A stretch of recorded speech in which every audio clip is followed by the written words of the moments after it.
Thank you. Mr. Bond. James Bond. Alright, I want to go over the recent news that James Bond has a new villain, and it's called online shopping. Amazon and MGM Studios recently bought the Bond IP from Barbara Broccoli, and now 007 has to fight for free shipping, and if he pays a little extra, he doesn't have to have ads with his video service. Now my knee-jerk reaction was, well, there's no hope for Bond now. Instead, he's going to have to become a fat black trans quadriplegic fighting injustice all over the world. And by all over the world, I mean mostly in an Alabama Waffle House. Oh my God, bro! There's going to be TV shows and spin-offs and sympathetic villains, and they're going to get their own shows. Moneypenny will get her own sitcom that will be called That Darn Spy. But I may have jumped the gun because a few hours later I saw Jeff Bezos was crowdsourcing who should play the next James Bond. And I thought, oh, he's going to get a nice stack of Henry Cavills to ignore before giving Cynthia Erivo the role of 007. So who should be the next James Bond? I've got the only answer. Henry Cavill. Yep, the Man of Steel. The dude who survived the Witcher's wig budget. The guy who reloaded his biceps in Mission Impossible.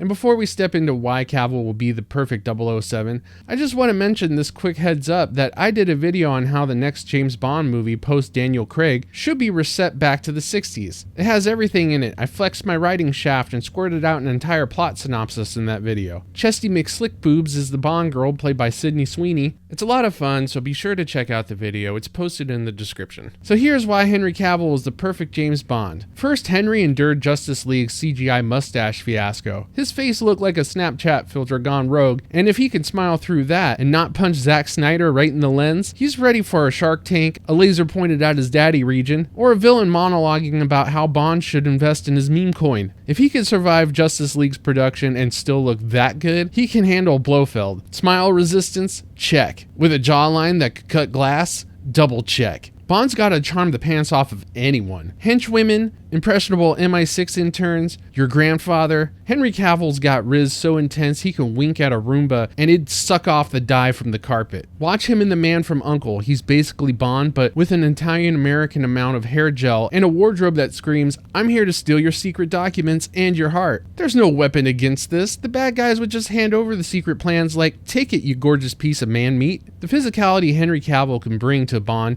would be unmatched. Have you seen Mission Impossible's bathroom brawl? Henry's throwing fists like he's choreographing the next Jake Paul fight. First he hits the bad guy with a 300-mile-per-hour Monday morning briefing, sending him into an unexpected spiritual retreat. The fight continues in the bathroom stall where Cavill gets caught in a standing stiffy into a glory hole cannonball, ending with a front-side sister twister into a full frontal deep throater. Who else can pull that off? Let me answer that for you. No one. He'd parkour across London, dodge explosions, and still have time to fix his tie. Throwing goons out of a window? Yeah, Cavill's Bond calls that cardio. Tuxedo stains? He's never heard of them. Now let's talk one-liners. Bond's gotta drop one-liners that bury villains and break internets. Henry Cavill's born for it. Picture him snapping a henchman's arm.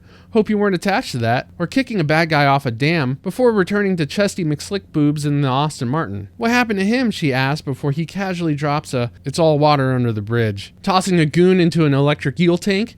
I'd say that's a shocking development. Henry's wit would be so razor sharp it would rival his jawline. Okay, I'm not going to lie though, there is a negative to Henry Cavill becoming Bond, and that is Henry Cavill is a damn nerd, and the world knows it. He would inherently understand Q's gadgets faster than your long-lost autistic brother can count dropped toothpicks on the floor, and in James Bond's world, that's just not going to fly. Henry Cavill builds gaming PCs like once every 2 days just to stay on top of the current hardware. The dude's soul is illuminated by RGB lighting. Q's going to hand him a watch that's also a flamethrower, and he's going to be like, sweet, but will it run Doom the Dark Ages? He's probably going to upgrade the Aston Martin with a custom GPU and a Wi-Fi hotspot. So yeah, Henry Cavill's going to really have to bust out some acting to make everyone believe he's confused by the Q-Tech, but if he pulls it off, Oscars, here we come. So there you have it. Henry Cavill is the James Bond we deserve. He's got the looks, the skills, and the ability to make us laugh while saving the world. But who would be the villain? There's only one guy who could pull this off. Just looking at him and you can tell he runs a global network filled with layers and warehouses. One man who can at any moment pull the plug and make every single nightmare you ever had for James Bond come true.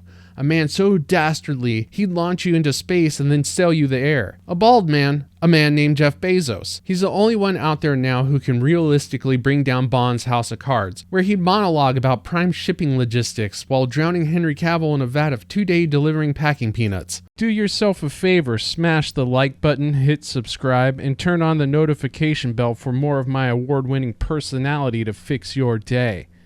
Not that I care about it or anything, but I got you. I'm out of here.